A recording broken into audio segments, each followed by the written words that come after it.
오늘 이 말씀 가지고 하나님이 기뻐하시는 사람이 되십시오 라는 제목으로 말씀의 은혜를 나누고자 합니다. 목사님, 사람이 되라 그랬는데요, 칸이 좁아가지고 그냥 되라 하고 이렇게 끊었습니다. 여러분들에게 되라 그러면 기분 나빠하실까봐 되십시오 라고 이렇게 말씀을 그거 봐요, 기니까 오자가 가리워지잖아요. 할렐루야. 오늘 수요예배 나오신 성도님들에게 평안과 기쁨과 행복과 즐거움과 아멘 할 때까지 축복이 있기를 축원합니다. 그거 보세요, 축복기라니까 아멘 다 하시잖아요. 우리 옆 사람에게 인사하겠습니다. 오늘 가장 은혜 받을 분으로 보이십니다 하고 인사하겠습니다. 오늘 가장 은혜 받으실 분으로 보이십니다. 아멘. 날씨가 더워지지만 지치지 마시고 예배당에 오면 제일 시원합니다. 우리 예배당은 에어컨을 안 틀어도 반쯤은 에어컨 틀어놓은 것처럼 시원합니다. 어떻게 바깥에 뜨거운 데 있다가 탁 들어오면 교회당이 시원하죠? 여기에 얼음 저장고가 있어가지고 시원합니다. 더우시면 교회로 피서로 오세요. 그러면 아주 시원합니다. 잠언 3장에는 지혜의 가치가 얼마나 큰지, 또한 그 지혜를 가진 사람이 어떤 복을 누리는지를 우리에게 잘 소개하고 있는 그런 말씀입니다. 그래서 지혜를 가진 사람은 장수와 부귀, 기쁨과 영생, 생명나무와 평화, 그리고 형통의 축복을 받는다라고 말씀하여 주고 있습니다. 믿으십니까? 하나님께서 주신 지혜를 갖는 자는 정말 많은 복을 얻게 될 줄로 믿습니다. 우리가 신앙생활을 오래 하다 보면 이런 생각을 할 때가 있습니다. 나는 하나님을 믿는데 왜 내 삶이 이렇게 힘든 것일까? 악한 사람들은 잘 되는 것 같은데 왜 그럴까? 라고 하는 생각 말입니다. 오늘 이 본문도 바로 그런 질문에 대한 하나님의 답을 우리에게 주고 있습니다. 잠언은 단순한 지혜를 가르치는 책이 아닙니다. 하나님을 경외하는 사람이 어떻게 살아야 하는지를 우리에게 잘 보여주고 있는 믿음의 삶의 교과서와 같다라고 이렇게 말할 수 있습니다. 자, 오늘 본문의 말씀은 두 부분으로 나누어 볼 수가 있습니다. 첫째는 이웃을 향한 우리의 태도, 그러니까 이웃을 향하여 믿는 사람들이 어떤 태도를 가져야 될지 말씀해 주고 있습니다. 둘째는 하나님께서 어떤 사람에게 축복해 주시는가 하에 대한 그런 말씀인 것입니다. 황은래 권사님, 죄송합니다. 선풍기 바람이 막 오니까 기침을 많이 하셔가지고 도망가셨습니다. 결국 오늘 말씀은, 그래서 하나님이 기뻐하시는 사람은 어떤 사람이냐라고 하는 것을 우리에게 잘 가르쳐 주고 있습니다.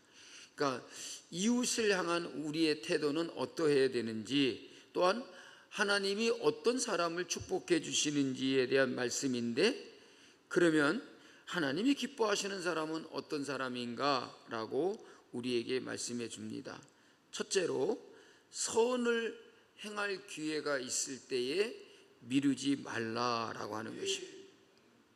내게 선을 행할 수 있는 기회가 있을 때에 그것을 미루지 않는 사람이 하나님이 기뻐하는 사람이다라는 것입니다. 본문 말씀 27절입니다. 같이 읽어보겠습니다.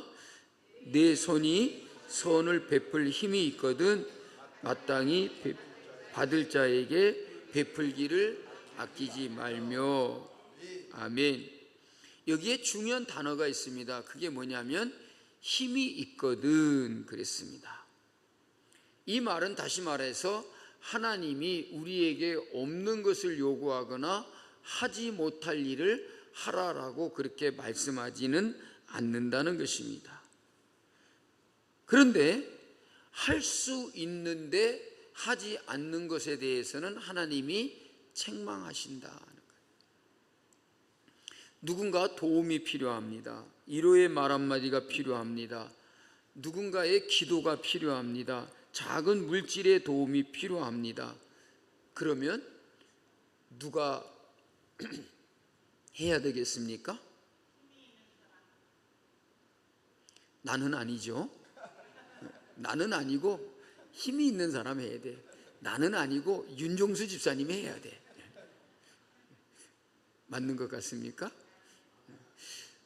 윤종수 집사님이 그 삼계탕 사줬냐고 누가 물어봐서 안 사줬다고 하니까 그러면 제가 사드릴게요. 그리고 다른 분이 삼계탕을 사줬어요.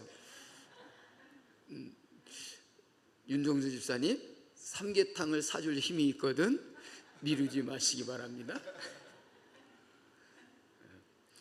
웃자고 한 말입니다. 그래서 우리는 종종 이렇게 말을 합니다. 나중에 할게. 그리고 다음에 도와줄게. 이렇게 말한다는 거예요. 그래서 오늘 28절 말씀에서 뭐라고 하는지 우리 들어볼까요? 같이 읽어보겠습니다. 내게 있거든 이웃에게 이르기를 갔다가 다시 오라 내일 주겠노라 하지 말며 라고 말했어요.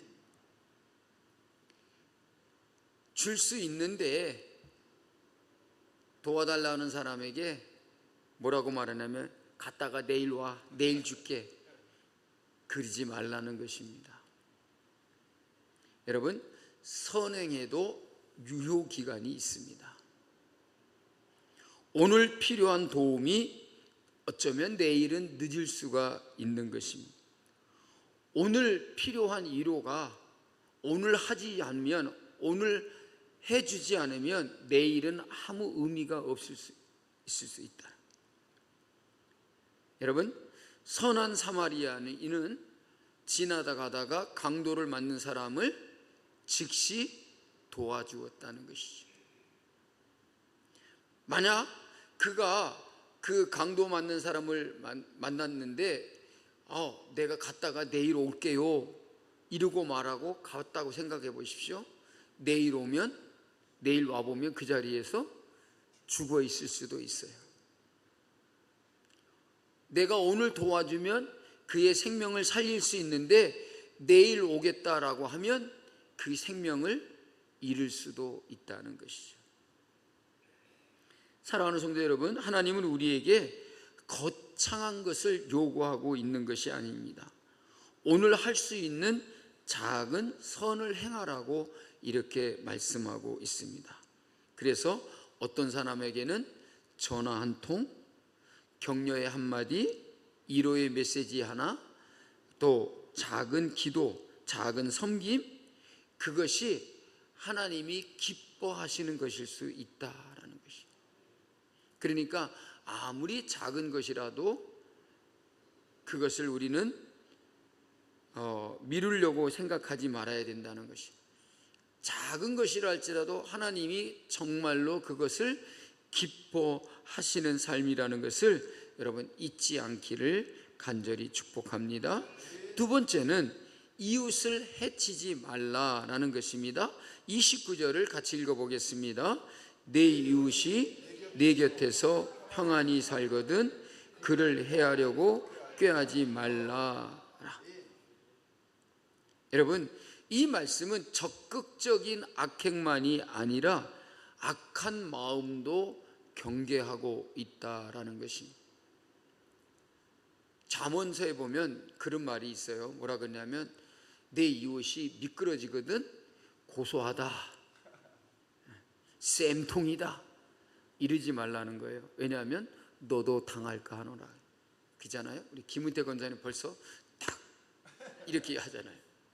그러니까 남이 잘 되는 것을 뭐 시샘하거나 시기하거나 그러는 거야.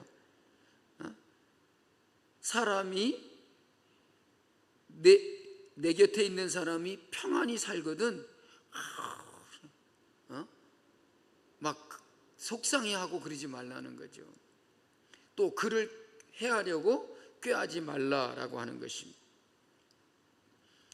여러분, 어떤 사람은 겉으로는 웃지만 속으로는 정말 시기심이 가득한 사람이 있어요. 그랬대잖아요. 어떤 권사님이 따님께서 해외 갔다 오면서 좋은 가방을 하나 사다 줬어요. 그래가지고 자랑하고 싶잖아요. 그러니까 가방을 이렇게 들고 다니는 게 아니라 옆에다 이렇게 끼고 다니는 거야. 그러니까 보는 사람마다 저게 뭐지? 그러는 거야. 그런데 옆에 있던 권사님 한 분이 그거 짝퉁이야. 그래갖고 이 권사님이 딸한테 가가지고 너 이거 짝퉁잖아. 그래갖고 선물을 사다 준 딸하고 막 대판 싸웠대요. 누가 짝퉁이라 그러느냐? 그러니까 김 권사가 그러더라. 죄송합니다. 괜히 김 권사가, 박 권사가 그러더라. 응? 박 권사가 짝퉁이라 그랬어. 그래가지고 막 싸움이 났다는 거예요. 아무리 짝퉁처럼 보여도 정말 멋지다 그래주면 좋잖아요. 진퉁인데 막 짝퉁이다라고, 짝퉁같이 보인다라고 그렇게 말하면 되겠냐는 것이죠. 여러분, 어떤 사람은 친절하지만 마음속으로는 넘어지기를 바라고 있는 사람도 있다는 거죠. 근데 하나님께서는 그런 마음도 죄라고 얘기하고 있다는, 말씀하고 있다는 거예요.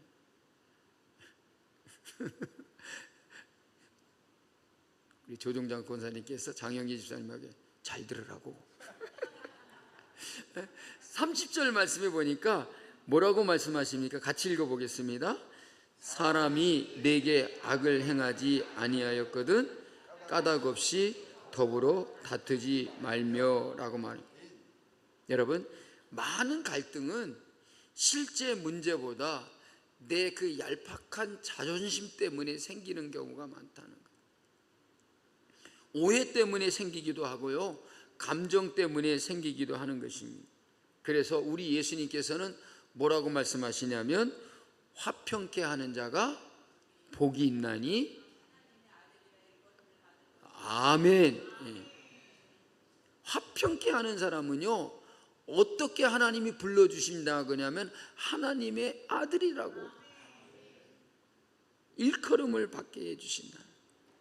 여러분, 교회 안에서도 마찬가지입니다. 하나님께서는 갈등을 만드는 사람보다 갈등을 치유하는 사람을 더 기뻐하신다는 거예요. 31절 말씀입니다. 같이 읽어보겠습니다. 포악한 자를 부러워하지 말며 그의 어떤 행위도 따르지 말며. 포악한 자를 부러워하지도 말고 그 어떤 행위도 따르지 말라는 것입니다. 이 말씀은 매우 중요한 것입니다. 여러분, 세상은 힘 있는 사람을 부러워합니다. 그 사람이 무슨 악행을 하든 말든 그런 거 따지지 않고 그냥 힘 있는 사람은 무조건 좋아한다는 거죠. 그래서 세상은 돈 많은 사람을 부러워합니다. 성공한 사람을 부러워합니다. 그런데 여러분, 하나님은 그 결과만 보지 말고 과정도 보라고 말하는 것입니다. 악한 방법으로 얻은 성공은 결코 복이 아니다라고 말씀하는 것입니다. 잠시 높아 보이고 잠시 부러울 뿐인 것입니다. 여러분, 우리 성도들은 세상의 기준으로 사람을 부러워하지 말고 언제나 하나님의 기준으로 살아가는 자가 되어야 될 줄로 믿습니다. 제가 좀 속상합니다. 우리 소병훈 집사님, 김춘희 권사님은 수영장 매월 정회원으로 이렇게 다시 추첨을 했어요. 아니, 두 부부는 다 당첨이 됐는데 나는 똑 떨어졌어요. 그래갖고 어제부로 잘렸어요. 그래 오늘부로 이제 7월 1일부터 이제 표를 끊어가지고 들어가야 돼요. 그래서 어떤 일이 벌어졌나 하고 오늘 아침에 성남시의 조창기도에 가가지고 시장님 만나고 이제 수영장으로 갔어.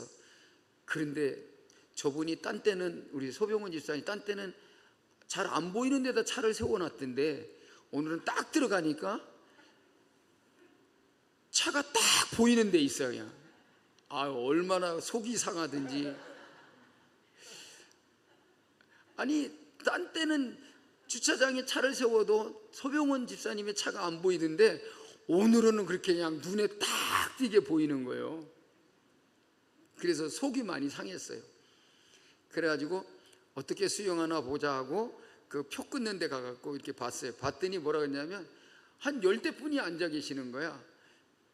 표를 끊어가지고 발권을 해가지고 들어가는 사람이 30명인데 너무 많아가지고 한 10대명이 못 들어가고 앉아가지고 막 투덜투덜거리고 있는 거야.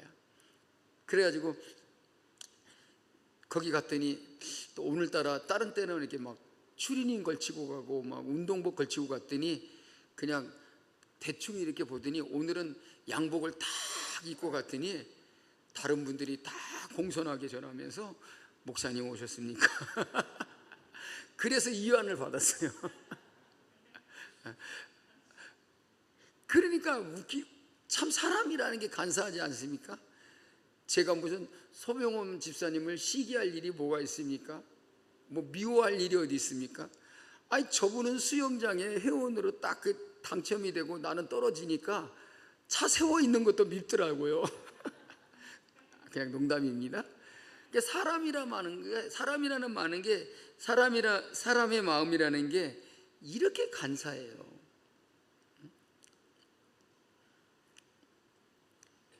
남이 잘 되는 거, 남이 평안한 거, 그렇게 막 꼴 보기 싫은 것처럼 보일 때가 있다는 것입니다. 이게 사람의 마음이에요, 여러분. 그러니 여러분, 우리는 언제나 항상 세상의 기준이 아닌 하나님의 기준을 가지고 살아가는 삶을 살아야 될 줄로 믿습니다. 세 번째로, 하나님이 어떤 사람을 기뻐하시고 어떤 사람의 복을 주는가? 하나님은 정직한 자와 함께 하신다는 거야. 오늘 32절 말씀은 오늘 본문 말씀의 중심 구절이라고 할 수 있습니다. 32절을 같이 읽어보겠습니다. 패역한 자는 여호와께서 미워하시나 정직한 자에게는 그의 교통하심이 있으며. 교통, 여러분 뭐죠? 버스, 또 이렇게 지하철. 여기서 교통이라는 것은 대중교통을 말하는 게 아니에요. 우리가 교통이라는 단어를 어디서 많이 들었습니까? 예? 처음 들어보시는 말씀이에요? 예?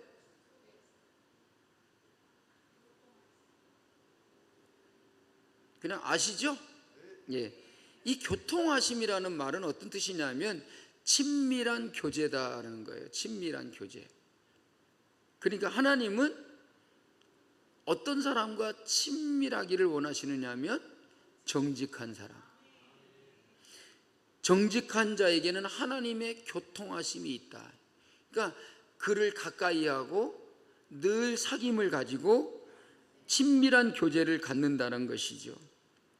여러분, 사람들은 성공과 형통을 원합니다. 그러나 성도들에게 있어서 가장 큰 축복은 하나님이 함께 하심이라는 거예요.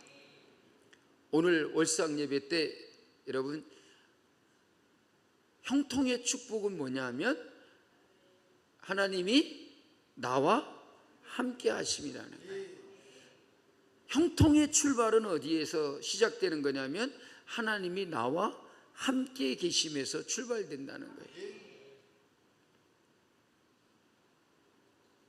여러분, 모세가 약속의 땅보다 더 중요하게 여긴 것이 무엇인지 아십니까? 그것은 바로 하나님의 임재였습니다. 그래서 하나님께서 모세에게 광야인데도 뭐를 지으라 그랬습니까? 성막을 지으라 그랬어요. 그러니까 성막이라는 말은 집이 아니고 텐트와 같은 거예요. 텐트. 그러니까 사막은 거기에다가 터를 닦고 살 장소가 아니잖아요. 늘 옮겨 다녀야 되는 장소예요. 지금 하나님께서 이스라엘 백성들을 어디로 인도하고 계십니까? 가나안 땅으로 인도하고 있잖아요. 그러면 가나안 땅에 들어가서 성막을 지으라든지 뭐 성소를 지으라고 하든지 하실 것인데, 광야에서 늘 항상 매일같이 옮겨 다녀야 되고, 그 머무는 동안에만 이렇게 텐트를 쳐놓고 있어야 되는데, 그 광야에서 하나님은 성막을 지으라 그랬어요. 왜 그런지 아십니까? 그 광야 가운데서 뭐를 보여주고자 하느냐면 하나님의 임재를 보여주기 위한 거예요. 그래서 성막을 지었을 때 그 성막 안에 뭐가 빽빽했다 그랬습니까? 구름이 빽빽했다는 거예요. 그게 무엇을 상징하고 있냐면 하나님이 여기 계신다는 걸 상징해 주는 거예요. 하나님의 임재를 보여줬다는 거죠. 그래서 모세는 그 약속의 땅 가나안보다 하나님의 임재를 더 중요시했다는 것이에요. 그래서 하나님이 그들과 함께 하신다고 하는 걸 보여주기 위해서 성막을 만들게 하고 거기에 하나님의 임재를 나타내 보여줬다는 것이에요. 여러분, 다윗이 자기의 왕권보다 더 중요하게 여긴 것이 무엇이었습니까? 하나님의 얼굴이었어요. 하나님의 얼굴을 보기 원한다는 거죠. 그래서 늘 하나님을 곁에 모시고 싶고 하나님을 모시면서 하나님의 얼굴을 보기를 원했어요. 그래서 다윗의 일평생 소원이 뭐였어요?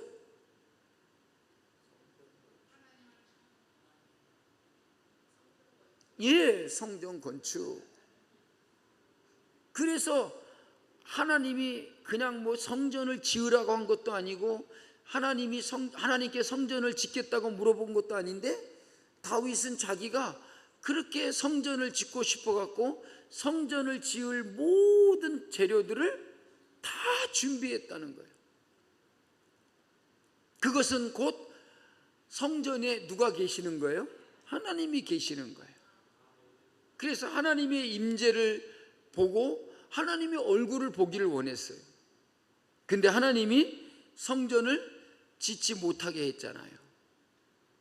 그래서 누구로 하여금 성전을 짓게 했습니까?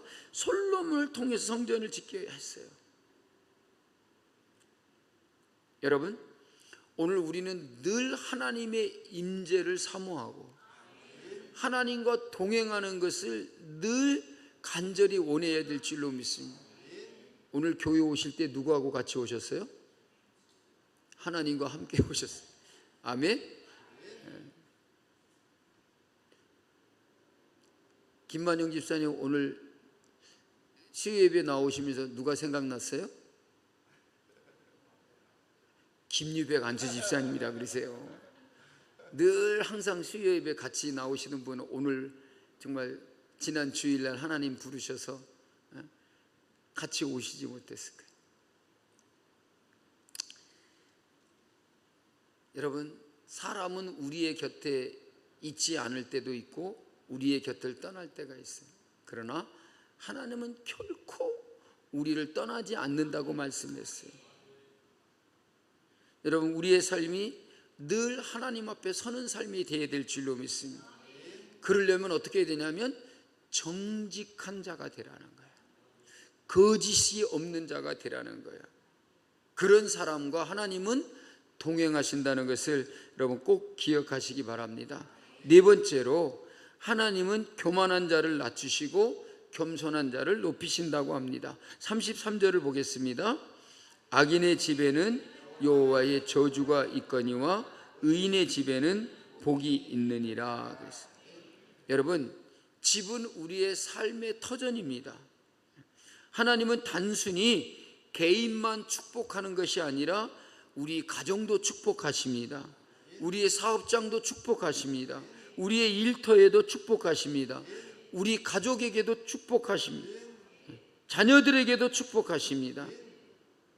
그래서 여러분, 오늘 나 자신에게만 하나님이 복을 주시는 것이 아니라 우리의 모든 삶의 터전 위에 하나님이 복을 주신다는 거예요. 그래서 34절에 뭐라고 말합니까? 같이 읽어보겠습니다. 진실로 그는 거만한 자를 비우시시며 겸손한 자에게 은혜를 베푸시나니. 여러분, 이 말씀은 성경 전체를 관통하는 말씀이라고 할 수가 있습니다. 교만은 하나님 없이 살 수 없다라고 생각하는 것입니다. 겸손은 하나님 없이는 살 수 없는 것을 인정하는 것입니다. 그래서 하나님은 겸손한 자에게 은혜를 베풀어 주신다는 거죠. 거만한 자를 비우시시고, 여러분, 교만한 자를 하나님은 물리치신다 그랬어요. 그런데 겸손한 자에게는 하나님은 언제나 은혜를 베푸신다라고 이렇게 말하고 있습니다. 왜냐하면 겸손하다라고 하는 것은 은혜 받을 준비가 되어 있기 때문인 것입니다. 여러분, 물은 높은 곳에 머물지 아니하고 언제나 낮은 곳으로 흐르는 것입니다. 우리를 위해서 예비하신 그 하나님의 은혜는 하늘에만 있는 게 아니고 우리가 사는 곳으로 흘러내린다는 것입니다. 여러분, 하나님의 은혜는 겸손해져야만이 받을 수가 있는 것입니다. 하나님의 은혜는 낮은 곳에 서는 사람, 자기를 낮추는 사람, 그런 사람에게 하나님의 은혜가 흘러가게 될 줄로 믿습니다. 35절입니다. 35절 같이 읽어보겠습니다. 지혜로운 자는 영광을 기업으로 받거니와 미련한 자는 수욕을. 아멘. 여러분, 세상은 당장의 성공을 중요하게 생각합니다. 그러나 하나님은 우리의 마지막을 중요하게 여긴다는 것입니다. 그래서 지혜로운 사람은 결국 영광을 얻게 된다라고 하는 것입니다. 그러나 미련한 사람은 부끄러움을 당하게 된다는 것입니다.